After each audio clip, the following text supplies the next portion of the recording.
کہ آپ کچھ لوگوں کو آج بھی نفسیات کے ماہرین کہتے ہیں کہ اگر آپ کو نیند نہ آئے تو کچھ لوگ یہ کلک کی گھڑی کی ٹک ٹک کی آواز سن کر انہیں نیند آ جاتی ہے. وہ کہتے ہیں اس کی وجہ یہ ہے کہ وہ ماں کے دل کی دھڑکن سننے کے عادی ہو چکے ہوتے ہیں اور کلک کی ٹک ٹک کی آواز سنتے ہیں تو انہیں نیند آ جاتی ہے, انہیں سکون آ جاتا ہے. دیکھیں بچہ رو رہا ہوتا ہے نا تو ماں جب سینے سے لگاتی ہے تو بائیں جانب لگاتی ہے. کیوں؟ کیونکہ بچہ جب ماں کے پیٹ میں تھا تو ماں کے دل کی دھڑکن کا عادی ہو چکا تھا. کچھ بچے ایسے ہوتے ہیں کہ جو ماں کے دل کی اس دھڑکن کی وجہ سے ان کے اخلاق, ان کی عادات ماں کی طرح ہو جاتی ہے. یعنی وہ جب دنیا میں آتے ہیں تو ان کا انداز تکلم, ان کا کردار, ان کی گفتگو کا طریقہ یہ سب ماں کی طرح ہو جاتا ہے. اچھا یہاں ایک جملہ آپ کی بارگاہ میں پیش کرتا ہوں. جو بچہ 9 مہینے اپنے دل کو اپنی ماں کے دل کے قریب رکھتا ہے, جو بچہ 9 مہینے اپنے دل کو اپنے ماں کے دل کے قریب رکھتا ہے, اس کی ساری زندگی ماں کی زندگی کی طرح ہو جاتی ہے. جو بچہ 9 مہینے اپنے دل کو اپنی ماں کے دل کے قریب رکھتا ہے اس کی دنیا ماں کی دنیا کی طرح ہو جاتی ہے. اور جو مرید ساری زندگی اپنے دل کو پیر کے دل کے قریب رکھتا ہے اس کی آخرت اس کے مرشد کی آخرت کی طرح ہو جاتی ہے. اچھا اب یہ کوئی سے کہہ سکتا ہے یہ کیسے ممکن ہے بھائی, یہ تو خطیبانہ حاشیہ آ رہی ہے, فن خطابت کے جوہر دکھاتے ہوئے بندہ یہ کہہ دیتا ہے. دلیل ہے, دلیل صحیح بخاری کی حدیث ہے. بھائی مرشد جنت دیتے ہیں, مرشد کے ہاتھ میں جنت ہے, جسے چاہے عطا فرما دے, اللہ کے اذن سے دیتے ہیں. حضور نے ارشاد فرمایا کہ اللہ کے ولی, صحیح بخاری کی حدیث ہے اور ہے بھی کتاب التوحید میں, اولیاء اللہ کی بارگاہ میں مجادلہ کرتے ہیں. کیا کرتے ہیں؟ مجادلہ کرتے ہیں. ترجمہ کیا ہے؟ حضرت سے پوچھیے, میں نہیں چاہتا مجھ پر کوئی فتویٰ لگا دے, ترجمہ میں نہیں کرتا مجادلہ کا. اللہ کی بارگاہ میں مجادلہ کرتے ہیں. اچھا کہتے کیا ہے؟ مولا, جب وہ دیکھتے ہیں کہ ان کے کچھ چاہنے والے, صحیح بخاری کی حدیث ہے, a common objection made by people, you people claim that Data Ali Hajwari gives you Jannah. Is it possible?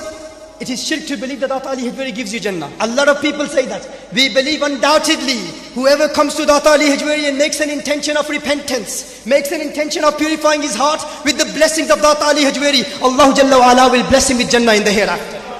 And there is no doubt in this. There is no doubt in this, and we prove that from Quran and from the hadith of the Prophet sallallahu alaihi wasallam. اس میں کوئی شک نہیں ہے.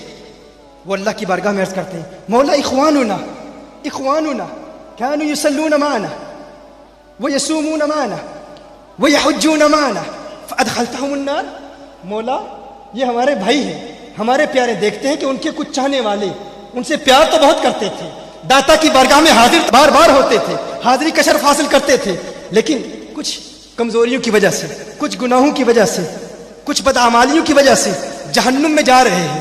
اللہ کے ولی عرض کرتے ہیں, ہے اللہ یہ ہمارے پیارے ہیں, اخواننا كانوا يصلون معنا ويصومون معنا ويحجون معنا. میرے اللہ یہ ہمارے پیارے ہیں, یہ ہماری سنگت میں نمازیں ادا کرتے تھے, ہمارے ساتھ نمازیں ادا کرتے تھے, ہمارے ساتھ حج پر جاتے تھے.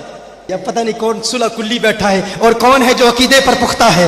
کانو یصلون معنا. مولا اب یہ جملہ جو عرض کر رہا ہوں عوام نہیں سمجھیں گے, لیکن میں دیکھوں گا کہ یہ جملہ سن کر کس کے کلیجے میں درار آ جاتی ہے اور کس کے چہرے پہ بہار آ جاتی ہے.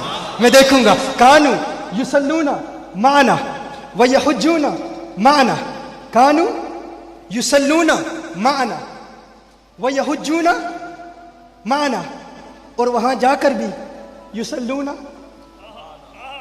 کیا سنا تم نے, میں نے کیا کہا؟ میں کچھ باتیں اصحاب اشارت کے لیے ہوتی ہیں, تم مجھے مجبور کر رہے ہو کہ اصحاب صراحت سے بات کروں, تو سن لو. کچھ ایسے ہیں جو گستاخوں کے پیچھے نماز ادا کر کے اپنا ایمان برباد کرتے ہیں. اولیاء کہتے ہیں, ہے میرے اللہ کانو یحجون معنا ویصلون معنا ویصومون معنا. مولا یہ اپنے پیر کو دیکھتے ہیں, اپنے مرشد کو دیکھتے تھے, جو ہمارا عقیدہ وہی ان کا عقیدہ.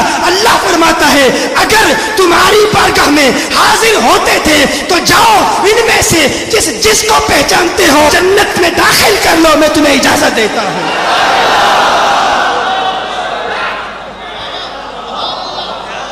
اللہ کے اذن سے میں نے کہا جنت ولی کے ہاتھ میں ہے, جسے چاہے عطا کر دے. ایک شخص کہتا ہے ارے یہ جنت کی گستاخی ہے کہ ولی کے ہاتھ میں جنت ہے، جسے چاہے عطا کر دے اللہ کے اذن سے، ایسے جنت کی توہین نہیں ہوتی۔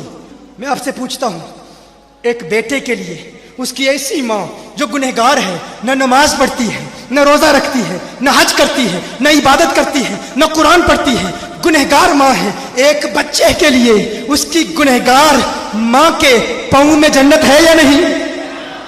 اگر ایک بچے کے لیے اس کی گنہگار ماں کے قدموں میں جنت ہو سکتی ہے تو ایک گنہگار مرید کے لیے اس کے کامل مرشد کے ہاتھوں میں جنت کیوں نہیں ہو سکتی؟ اللہ کے اذن سے جسے چاہے عطا فرما دیتے ہیں۔